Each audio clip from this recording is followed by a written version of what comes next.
आप लोगों को आवाज आ रही? जी सर, आ रही। आ रही है। आपने जो अपना एवरेज था वो एवरेज सबको बता दिया एबीसी को कि आपका जो आप तमाम लोगों का जो एवरेज आ रहा है वो 14,750 आ रहा है। पर्सन ए ने सोचा कि अच्छा मैंने 10,500 दिया था तो वो कम है, तो मैं काम करता हूं, मैं इसको 15,000 कर देता हूं। पर्सन बी ने बोला कि यार मैं तो बहुत पीछे जा रहा हूं, मुझे लगता है कि मुझे थोड़ा सा बल्कि अच्छा खासा बढ़ाना चाहिए, तो मैंने इसको बढ़ा के 19,000 कर दिया, डबल कर दिया। पर्सन सी ने बोला कि यार मेरा एवरेज बहुत क्लोज था, मुझे लगता है कि मैं बिल्कुल सही हूं, तो मैं 15,000 पे टिका रहता हूं। पर्सन डी ने बोला कि यार मेरा एवरेज बहुत ज्यादा था, तो मुझे इसको कम करना चाहिए, तो इसने कम करके कर दिया 13,000। अब उसका एवरेज निकल कर आया 15,500। ठीक है, राउंड 3 हुआ। राउंड 3 में पर्सन ए ने बोला कि यार मेरा जो एवरेज था वो 15,500, मैंने 15,000 बोला था, 15,500 आया है, मैं इसको बढ़ा देता हूं, मैं कहा 16,000 करते हैं। पर्सन बी ने बोला मेरा एवरेज ज्यादा था, मैं इसको कम कर लेता हूं, इसने 17,000 कर दिया। पर्सन सी ने बोला कि मैं 15,000, मैंने बोला था मैं 15,000 पे ही रहूंगा। पर्सन डी ने बोला कि मैंने कुछ ज्यादा ही कम कर दिया था, मैं इसको बढ़ा देता हूं, इसने बढ़ा के कर दिया 18,000। अब हमने इसका एवरेज निकाला तो एवरेज निकल के आया 16,500। फोर्थ राउंड, फोर्थ राउंड में पर्सन ए ने बोला कि मेरा एवरेज ठीक था, मैं अपने एवरेज पे टिका रहूंगा। इसने बोला कि मेरा एवरेज भी ठीक था, मैं भी ये टिका रहूंगा। पर्सन सी ने बोला कि यार मेरा एवरेज कुछ कम था, मैं बढ़ा देता हूं, मैं 16,000 कर देता हूं। पर्सन डी ने बोला कि यार मेरा एवरेज पिछली दफा मैंने बहुत ज्यादा बढ़ा दिया है, उसको कम करके मैं इसको इतना कर देता हूं। अब आपका एवरेज निकल कर आया है 16,250। आप जितने राउंड्स करते चले जाएंगे, अगर आप पांचवा राउंड एडिशनल करना चाहते हैं और इसमें बोलता है कि जी ठीक है मैं अब इसके अंदर इतना कर देता हूं, इसके अंदर मैं इतना कर देता हूं, इसके अंदर मैं अपने वापस टिका रहता हूं, मुझे लगता है कि मुझे बढ़ाना चाहिए, तो आपके पास जो एवरेज निकल के आया अब आप देख रहे हैं कि आपका एवरेज और बाकी सबके नंबर जो है ना वो क्लोज से क्लोज होते चले गए। इसका मतलब क्या हुआ? इसका मतलब ये हुआ कि आप मल्टीपल लोगों से एस्टिमेट्स ले रहे हैं और आप उनका एवरेज निकाल निकाल के उनको बताते जा रहे हैं विदाउट टेलिंग देम कि बाकी लोगों ने अपने नंबर्स किस तरह से बताए थे। ये भी एक टेक्निक होती है आप किसी भी चीज को क्लोज एस्टिमेट्स तक पहुंचने के लिए। अब मिसाल के तौर पे आपने बोला कि यार ये मेरा नंबर जो है ना ये अच्छा नंबर है, मैं इसके ऊपर अज्यूमिंगली 25% जो है ना वो ऐड कर लेता हूं कि मुझे जो है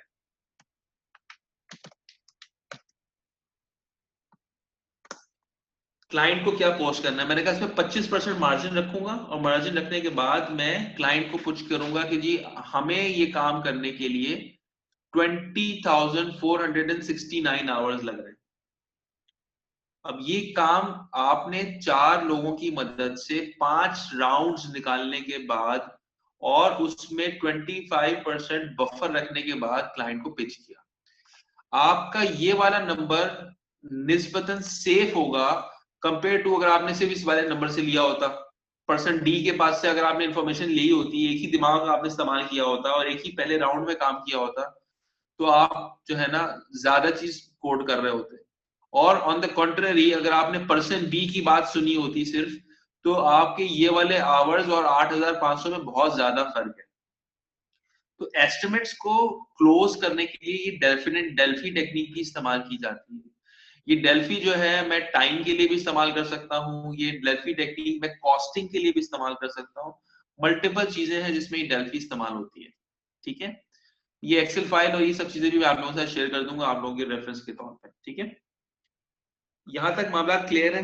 कोई कंफ्यूजन है तो इसको डिस्कस कर लेते हैं। सर, कॉस्ट तो हमारी डिपेंडेंट होगी ना, जो हमारे टाइम पर है। क्योंकि कॉस्ट तो जो हमारे डेवलपर्स होंगे या जो भी हमारी रिसोर्सेज होंगी वो तो उनकी कांस्टेंट होंगी। तो वहाँ हम उनकी पर आवर कॉस्ट निकाल के जो जो भी होगी वो तो हमारे पास कांस्टेंट ही रहेगी। तो उसको हम कैसे मतलब कि एस्टिमेट अलग से कर सकते हैं? मैं बता रहा हूँ, आप अभी इसको सिर्फ और सिर्फ जो आप अभी बात कर रहे हैं वो बात कर रहे हैं एक्टिविटी बेस्ड कॉस्टिंग की, ठीक है। एक्टिविटी बेस्ड कॉस्टिंग के अंदर बिल्कुल ऐसा ही होता है। एक्टिविटी बेस्ड कॉस्टिंग में आप जिस तरह से आपने कहा, हम उन एक्टिविटीज के ऊपर ज्यादा फोकस करेंगे तो हमें ज्यादा बेहतर रिजल्ट्स मिल सकते हैं रादर कि हम कॉस्ट पे डिस्कस करें, ठीक है। तो एक्टिविटी बेस्ड कॉस्टिंग ये होती है कि जी मैंने एक ईंट लगाई, एक ब्लॉक लगाया किसी दीवार में, उसके 10 रुपए मिले। 10 ब्लॉक लगाए, 100 रुपए मिल गए। 100 ब्लॉक लगाए, 1000 रुपए मिल गए, ठीक है। ये एक्टिविटी बेस्ड कॉस्टिंग होती है कि मैंने जितने ब्लॉक लगाए उसके हिसाब से पैसे ले लिए। बाज चीजें, बाज इक्विपमेंट्स, बाज प्रोजेक्ट्स के अंदर जो आपके पास कॉस्ट आ रही होती है, वो कॉस्ट एक्टिविटी बेस्ड कॉस्टिंग के अगेंस्ट निकलती है, उसके अलावा निकलती है। मिसाल के तौर पे आप जो है किसी से कोई सर्विस ले रहे हैं, ठीक है।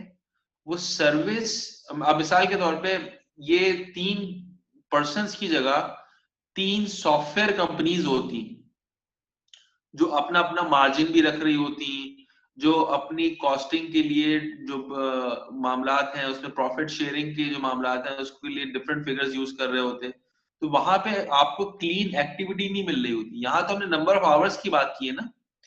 अगर मैं नंबर ऑफ पीपल की जगह software house A, software house B, software house C, software house D इस्तेमाल कर रहा होता तो हर एक की सॉफ्ट जो प्रॉफिट कैलकुलेशन होती है वो मुख्तलिफ होती है। कोई 5% प्रॉफिट पे खुश हो जाता है, कोई किसी के लिए 50% प्रॉफिट भी कम होता है, ठीक है। बहुत से लोग होते हैं जो कि बफर, जैसे मैंने 25% रखा है, उनके लिए 50% बफर भी कम होता है। और कुछ लोग बिल्कुल एक्चुअल पे काम करना पसंद करते हैं कि जो हमारे पास आया था हम एज इट इज उसके ऊपर चले जाते हैं। सो डिपेंड करता है कि उस कंपनी की वर्किंग स्ट्रेटेजी क्या है।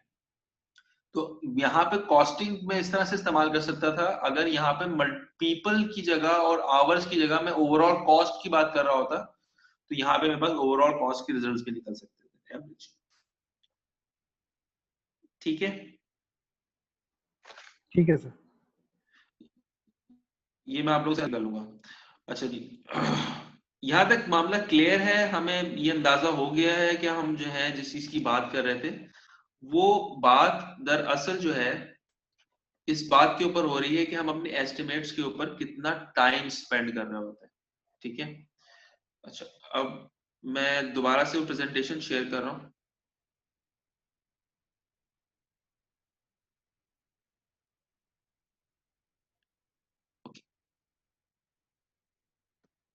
सो प्रोडक्टिविटी की बात हमने की थी कि projects involving long timelines developers trends to take things easy to begin with, एक ये मसला भी होता है, ठीक है। As a result sometimes they lose significant time to complete the project, set a realistic schedule and stick to it, ठीक है। अच्छा, अब हम बात करने जा रहे हैं कि हमारे पास सॉफ्टवेयर की इम्प्लीमेंटेशंस के बारे में हमने लास्ट टाइम डिस्कशन की थी, बहुत ब्रीफ डिस्कशन की थी, उसको थोड़ा सा फर्दर एलैबोरेट करते हैं।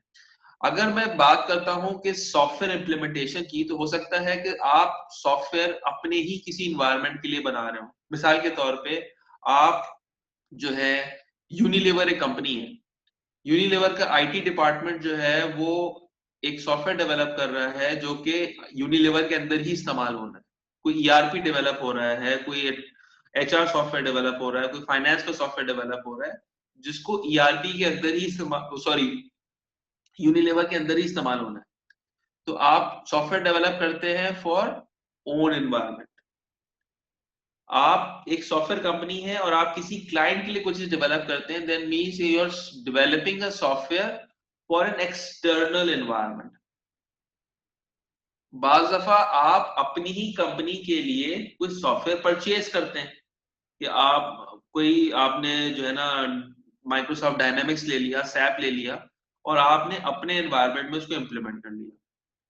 बाज दफा आप एज अ कंसल्टेंट जो है किसी कंपनी के लिए काम करते हैं और वहां पर आप सॉफ्टवेयर परचेजिंग का पार्ट होते हैं, लेकिन आप अपने क्लाइंट के लिए वो सॉफ्टवेयर को परचेज कर रहे होते हैं, सही है। मिसाल के तौर पे मुझसे अगर किसी ने कहा, मैं कोई कंसल्टेंट हूँ कि यार मुझे अपनी कंपनी में अटेंडेंस मैनेज करनी है या पेरोल मैनेज करना है, ठीक है। तो मैं क्या करूंगा कि मैं किसी क्लाइंट से इंटरनेशनल या लोकल, मैं उनसे कोई सॉफ्टवेयर लूंगा, परचेज करूंगा और उस अपनी क्लाइंट की कंपनी में जाके उसको अवेलेबल कर दूंगा। तो मैंने क्या किया, एक थर्ड पार्टी से एक सॉफ्टवेयर परचेज किया और अपने क्लाइंट के पास जाके उसको इंस्टॉल कर दिया। So buying software for external environment.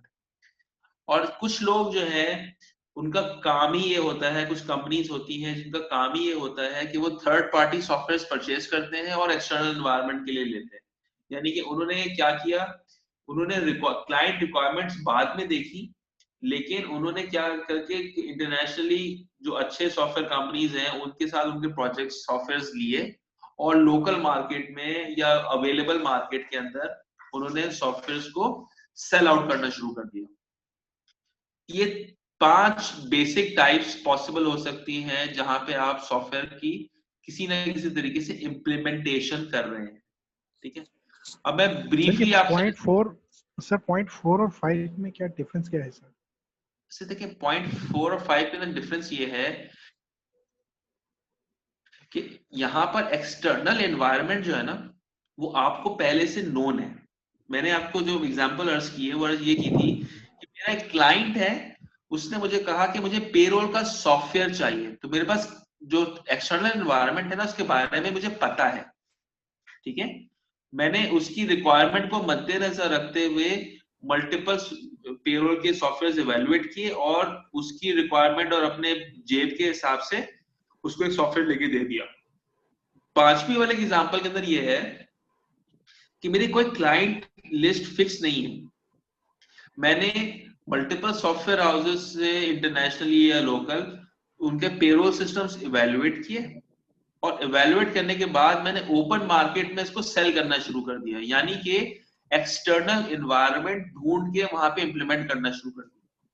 और उनके लिए फिर ये हुआ कि भाई मेरी जो अवेलेबल प्रोडक्ट है वो एज इज है, जहां पे इस्तेमाल होगी वैसे इस्तेमाल हो जाएगी। जैसे माइक्रोसॉफ्ट ऑफिस है, ठीक है, वो थर्ड पार्टी प्रोडक्ट है जो कि किसी को भी बेची जा सकती है। मैंने ऑफिस खरीदा और आपके पास इम्प्लीमेंट कर दिया। आपने बोला कि यार मेरी रिक्वायरमेंट है कि यार ये जो एक्सेल है वो उसको इस तरह नहीं इस तरह फंक्शन करना चाहिए, तो मेरा अगला जवाब उसके ऊपर ये होगा कि यार भाई वो तो हम कर नहीं सकते, बिकॉज ये तो सॉफ्टवेयर की लिमिटेशन है, इसके अंदर हमारे कोई आजारादारी नहीं है, हम आपके लिए कस्टमाइज नहीं बना सकते। तो चौथे और 5वें में टेक्निकली जो फर्क है वो सिर्फ एनवायरनमेंट का फर्क है कि एक जगह मुझे एनवायरनमेंट का पता है और दूसरी जगह मैं एनवायरनमेंट एज पर नीड देख रहा हूँ जो अवेलेबल है मेरे पास। ठीक है, सर अच्छा sir briefly, sorry sir some time ऐसा होता है कि मैं अपने क्लाइंट को एक प्रोजेक्ट दे रहा हूँ, अब वो प्रोजेक्ट खुद इटसेल्फ डिपेंडेंट है किसी थर्ड प्रोजेक्ट के, जैसे पावर बीआई हो गया, मैं पावर बीआई की उसको रिपोर्टिंग दे रहा हूँ, डैशबोर्ड्स वगैरह दे रहा हूँ। अब वो पावर बीआई का लाइसेंस जाहिर सी बात है मैंने तो अपने लिए परचेज किया हुआ है, अब मैं क्लाइंट को इन्फोर्स करता हूँ कि ये आपको ये लाइसेंस लेना पड़ेगा, तो वो थर्ड पार्टी ये जो 4 पॉइंट है ये वहां क्लिक हो जाएगा। वहां के लिए भी हो जाएगा बिल्कुल, क्योंकि आपको एनवायरनमेंट के बारे में पता है। जी ठीक है, अच्छा मैं ब्रीफली आपसे थोड़ा सा छोटी सी डिस्कशन उसके ऊपर ही चाह रहा हूँ। लेट्स सपोज पहला वाला point, developing software for own environment, यहाँ पे किस तरह के रिस्क हो सकते हैं?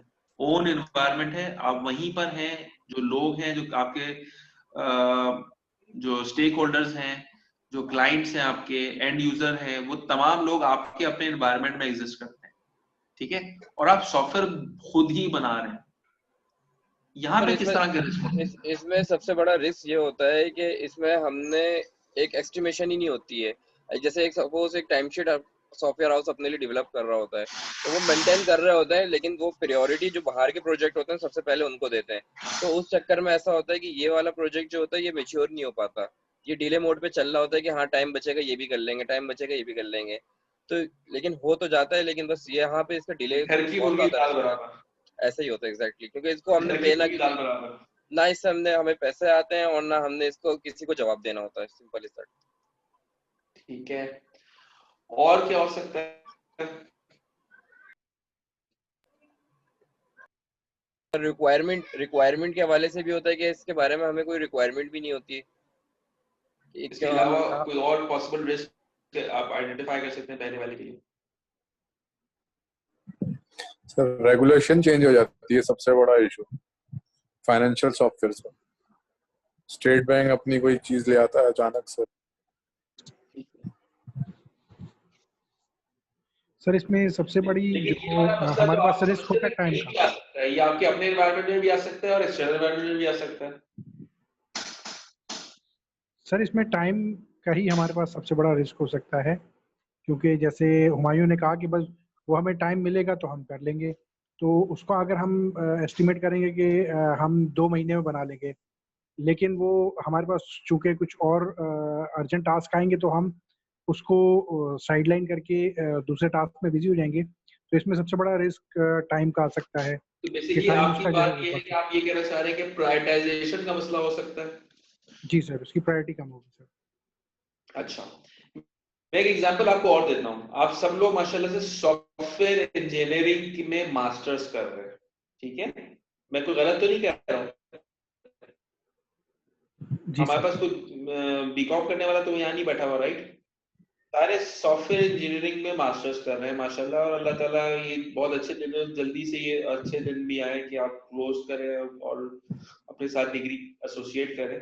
आप सबके साथ ये हुआ होगा, मैं गारंटी से कह सकता हूँ, मैं आपसे किसी से नहीं मिला हूँ, लेकिन मैं ये बात गारंटी से कह सकता हूँ कि आप सबके पास ऐसा होगा, यार ये देखो यार, ये मेरा विंडोज से ही काम नहीं कर रही, यार जरा ये चेक कर लेना मेरी जो है ना ये रैम जो है ना, या ये जो कंप्यूटर है ना, वो बार बार रीस्टार्ट हो जाता है। होता है सर ये। यार बेटा ये जरा मोबाइल फोन देखना है, ये तो इसका पता नहीं क्या मसला है, ये सॉफ्टवेयर सही काम नहीं कर रहा है, ये अजीब सा है। Sir ji lack sir. Of knowledge हो जाती है। लैक ऑफ नॉलेज हो जाती है। आपके घर के जो बड़े हैं वो आपसे अप्रोच करते हैं और आपसे बोलते हैं कि यार तुम कैसे सॉफ्टवेयर वाले हो यार, तुमसे ये मोबाइल एप्लीकेशन तुम्हारी समझ में नहीं आ रही।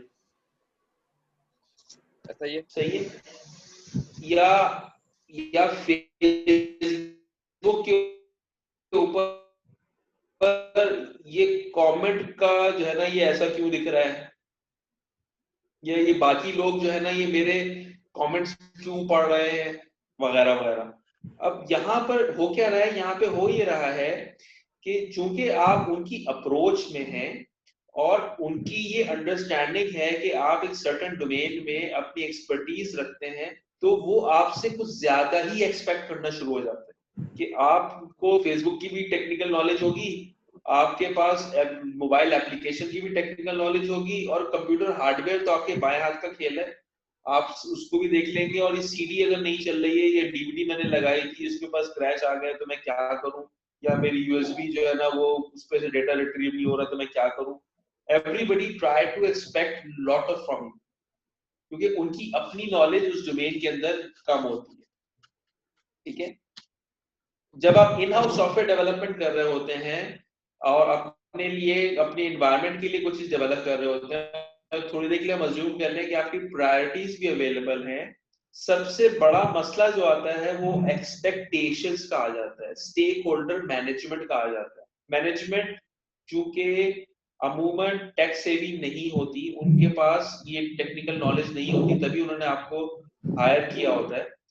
उनकी एक्सपेक्टेशंस और आपकी एक्सपेक्टेशंस या प्रोडक्टिविटी में जो फर्क आता है, उसकी वजह से अमूमन कंपनीज इन हाउस डेवलपमेंट करते करते लास्ट मिनट पे बोलती है यार इससे बेहतर था कि हम बाहर से खरीद लेते, ठीक है? सो ये एक बहुत बड़ा रिस्क होता है यहाँ पर। इस रिस्क की कवरेज आप एक्सपेक्टेशंस को मैनेज करने के बाद कर सकते हैं। अगर आप एक्सपेक्टेशंस को सही तरह से मैनेज कर सकते हैं तो आपके बहुत सारे मामला यहाँ पे निस्बतन आसान हो जाते हैं। अच्छा, developing software for external environment, इसके अंदर किस तरह का रिस्क हो सकता है?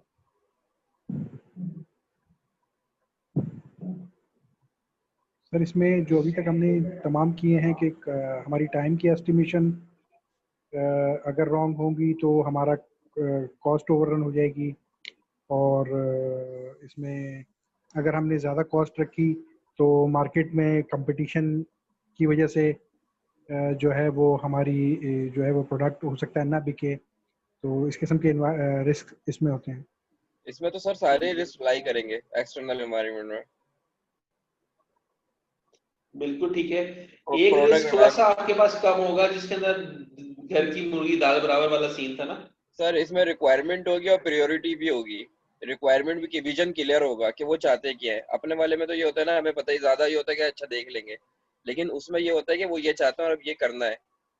तो उसमें प्रायोरिटी भी होती है, विजन भी होता है और रिक्वायरमेंट भी क्लियर होती है। हाँ, ओन एनवायरनमेंट के मुकाबले में एक्सटर्नल एनवायरनमेंट के अंदर आपको ज्यादा क्लैरिटी होती है इन टर्म्स ऑफ रिक्वायरमेंट्स। ठीक है, बिल्कुल सही। सिर्फ मेजर इशू यही होता है, एक कॉस्ट हैंडलिंग करनी होती है हमें और एक वो एस्टिमेशन करनी होती है कि ये काम हम कर सकते हैं और कितने टाइम में कर सकते हैं। ऐसा ना हो कि हमने कॉस्ट कम कर रख ली और काम अब हमारा 3 महीने का हो गया, तो उस चीज को हमें रिकवर करना होता है बस एक्सटर्नल में। बिल्कुल सही है। एक्सटर्नल एनवायरनमेंट के अंदर एक और बहुत बड़ा एलिमेंट जो आ जाता है वो ये आ जाता है कि सामने वाली पार्टी चूंकि आपको पेमेंट कर रही होती है, तो वो एट टाइम्स बहुत ज्यादा प्रेशराइज करते हैं कि आपकी ड्यूरेशन को कंट्रोल रखा जाए, बिकॉज अगर आपकी ड्यूरेशन बढ़ जाएगी तो उनकी कॉस्ट बढ़ जाएगी। आप जब उनके सामने अपनी टाइम एस्टिमेट्स लेके जाते हैं कि जी इस प्रोजेक्ट को बनाने के लिए मुझे इतना टाइम लगेगा, उनका एक आर्गुमेंट सबसे पहले जो आ जाता है वो ये आ जाता है कि जी आपको बनाने में इतना टाइम क्यों लगेगा, and they start asking questions जो कि उनके पास इनके आंसर नहीं होते। सर उनको नहीं पता होता, वो तो ये कहते हैं कि मुझे नहीं पता। उनको ये पता है कि हमने एक मोबाइल एप्लीकेशन बनानी है और उसके 4 फॉर्म है बस। लेकिन उस 4 फॉर्म पे हाँ, जो पीछे फंक्शनैलिटी है, वो जो रिक्वायरमेंट भी लेने जाता है उसको भी नहीं पता होता इवन कि ये इसके पीछे क्या क्या पूरी हिस्ट्री है। जब वो आके यहाँ डिस्कस करते हैं तो पूरा एक चार्ट बनता है कि ये टीम इस तरह कर सकेगी, ये टीम इस तरह कर सकेगी। आखिर में जाके कॉस्टिंग होती है और फिर फाइनल पेमेंट की बात तभी करते हैं। हाँ, इतना पॉसिबल होता है कि एक प्रोजेक्ट मेरा बना हुआ है, अब वो दूसरा कस्टमर मेरे पास आता है तो मेरे पास एक अपनी प्रोडक्ट मैच्योर है, तो उस कंडीशन में मैं उससे कह सकता हूँ हाँ भाई अब मेरी कॉस्टिंग इतनी होगी क्योंकि मेरा एक रन अप प्रोजेक्ट है। लेकिन इनिशियल फेज में बिल्कुल, फर्स्ट टाइम में हम नहीं बता सकते उसको costing. Absolutely. Thank you so much. Exactly मैं इसी तरह बात लाना चाह रहा था कि ये मामला जो है आपके पास अक्सर बेशतर सरफेस होते रहते हैं, और यहाँ पर आप जितना एजुकेट कर सकते हैं अपने क्लाइंट को, उतना ज्यादा आपके लिए फेस सेविंग हो जाती है, उतना ज्यादा आपके लिए चीजें आसान हो जाती है। ओके, अगर आप सॉफ्टवेयर बाय कर रहे हैं अपने एनवायरनमेंट के लिए तो क्या होगा, किस तरह का सर रिस्क हो इसका सकता है? इसका एक सबसे बड़ा मसला है इसका बाइंग वाले का। बाइंग वाले में हाँ, यही कि मैंने एक प्रोजेक्ट अपना क्लाइंट से कमिट कर दिया कि सही है ये 5 लाख में हो जाएगा, लेकिन अब इसमें ये प्रॉब्लम आ गई कि बीच में मुझे इंटीग्रेशन के लिए कोई और टूल परचेस करना पड़ता है जो लाइसेंस वाला है, जैसे पावर बीआई। अब 5 लाख का प्रोजेक्ट तो मेरा वो है और लाइसेंस के लिए मैं जाता हूँ वहां, मुझे 10 लाख रुपए कॉस्टिंग है उसकी, यहाँ मैं फंस जाता हूँ। तो उसके लिए पहले मुझे पूरा प्रोजेक्ट का स्कोप देखना पड़ता है कि मैं अगर कोई चीज खरीदने जाता हूँ इसकी डिपेंडेंसी, तो उसकी मेरी कॉस्टिंग क्या होगी, तो वो उसको मर्ज करके हमें ये देना पड़ता है। एग्जैक्टली हम बिल्कुल सही आपने कहा, थैंक यू। आप देखें ओन एनवायरनमेंट के अंदर हमेशा आपके पास जो सबसे बड़ा मसला रहेगा ना वो रहेगा कि आपकी रिक्वायरमेंट्स हमेशा फ्लक्चुएट होती रहेंगी। जब आपकी रिक्वायरमेंट्स फ्लक्चुएट होती रहती हैं तो आपके पास कभी भी क्लोज लूप इन्वायरमेंट आपका बन ही नहीं पाता, क्योंकि आप एक चीज को लेके एस्टिमेट करते हैं, वो रिक्वायरमेंट चेंज हो जाती है। तो जब आप किसी चीज को बाय करने जाएंगे तो उसकी कॉस्ट और इन हाउस की कॉस्ट में यूजुअली फर्क होता है। हम टाइम को सेव करने के लिए चीजों को बाय करते हैं, तो उस सिचुएशन के अंदर चांसेस ये हैं कि आपको पास जितना विजन एक्सपोज था या जितनी रिक्वायरमेंट एक्सपोज थी, उसके हिसाब से आपने जो चीज बाय करी वो चीज रिक्वायरमेंट चेंज होने की वजह से बेकार हो गई, या उसके लिए कुछ और रिक्वायरमेंट भी आ गई। तो इसकी वजह से जो चीजें होती हैं वो चीजें अमूमन डिस्टर्बिंग होती हैं या खराब हो जाती हैं। एक्सटर्नल एनवायरनमेंट के साथ अमूमन आपको ये बेनिफिट मिल जाता है कि आपको वहां पे जो रिक्वायरमेंट सेट होता है वो रिक्वायरमेंट सेट निस्बतन बेहतर हालत में होता है, और वो लोग उसको जरा मेच्योर तरीके से देख रहे होते हैं। तो वहां पे जब आप सॉफ्टवेयर की बाइंग करते हैं तो वहां पे चूंकि रिक्वायरमेंट इतनी ज्यादा फ्लक्चुएट नहीं करती कंपेयर टू ओन एनवायरनमेंट, तो आपके पास ये बेनिफिट मिल जाता है कि आप चीजों को ज्यादा मेच्योर तरीके से कम्युनिकेट कर सकते हैं। इसी की ही वजह है कि हमारे यहाँ इंडस्ट्री के अंदर जो कंसल्टेंट्स हैं, ठीक है, जो कंसल्टेंट्स हैं जो कि किसी थर्ड पार्टी से काम करवाते हैं, किसी सॉफ्टवेयर हाउस से काम करवाते हैं और अपने क्लाइंट्स को दे हैंड ओवर करते हैं, उनका बिजनेस ज्यादा बेहतर चल रहा है compare to the software companies. अगर आप जीडीपी के या बाकी के एस्पेक्ट से देखें तो उनका जो बेनिफिट है वो ज्यादा है, जो उनका प्रॉफिट है वो ज्यादा है कंपेयर टू जो एक्चुअल चीजों को बना रहे हैं।